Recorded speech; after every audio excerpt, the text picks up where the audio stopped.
The 1960 Liberty 5-cent coin, more commonly referred to as the 1960 Jefferson nickel, holds a special place in American numismatics. Though it doesn't feature the Liberty head design of earlier nickels, it still carries the word Liberty prominently and remains part of the enduring Jefferson series that began in 1938.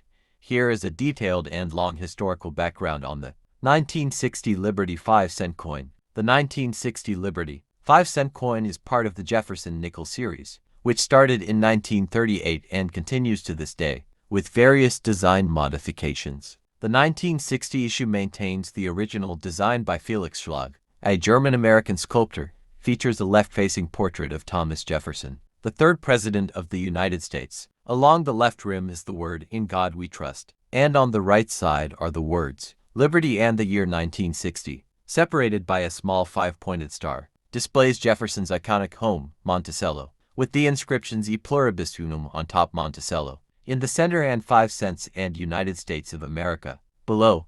The year 1960 was a pivotal time in American and global history. In the midst of the Cold War, the U.S. was undergoing rapid social, scientific, and political changes. The presidential election of that year led to John F. Kennedy defeating Richard Nixon, marking the beginning of a new era. From a numismatic perspective, the 1960s marked the end of silver coinage in dimes, quarters, and half dollars, though nickels never contained silver, except during World War II. This year also falls before the U.S. Mint made significant changes to coin production techniques, making the 1960 Jefferson nickel a classic of the pre-modern era. 1960 Jefferson nickels were minted at 2 major facilities: Philadelphia Mint, no mint mark; Denver Mint, marked with a small d. On the reverse to the right of Monticello, the mintage numbers are. This means the Denver minted coins are far more common. However, certain condition-sensitive coins or coins with errors are highly collectible, most circulated. 1960 nickels are worth face value 5 cents.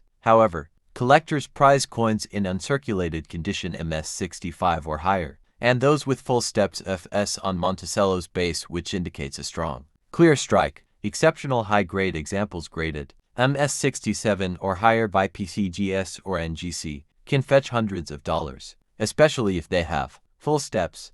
There are a few known error coins and varieties from 1960 that attract collectors. Double diop vs. DDO. Some 1960 nickels show doubling in the lettering or Jefferson's profile. Repunched mint marks are PM seen more in the 1960D series, where the D mint mark was punched more than once, often slightly misaligned. Die cracks and cuds. These can form from aging dies and are collectible. As minor varieties, collectors pay premiums for error coins depending on visibility and severity. Some rare error nickels can sell for $50 to several $100s.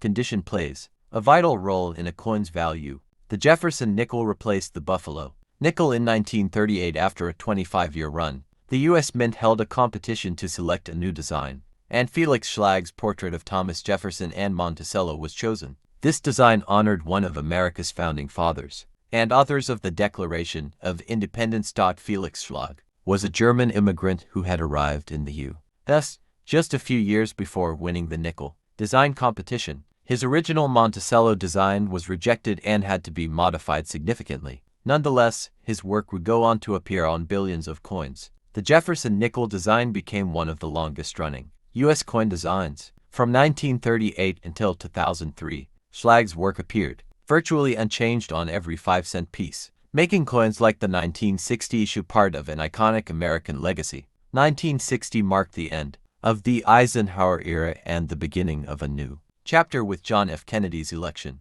The country was on the edge of the civil rights movement, the space race, and a cultural revolution. The nickel from this year serves as a time capsule of a pre-1960s America. In response to increasing demand for coins due to economic growth, the U.S. Mint produced large numbers of nickels in 1960. This explains why many examples survive today. Though finding well-preserved, high-quality specimens is still a challenge.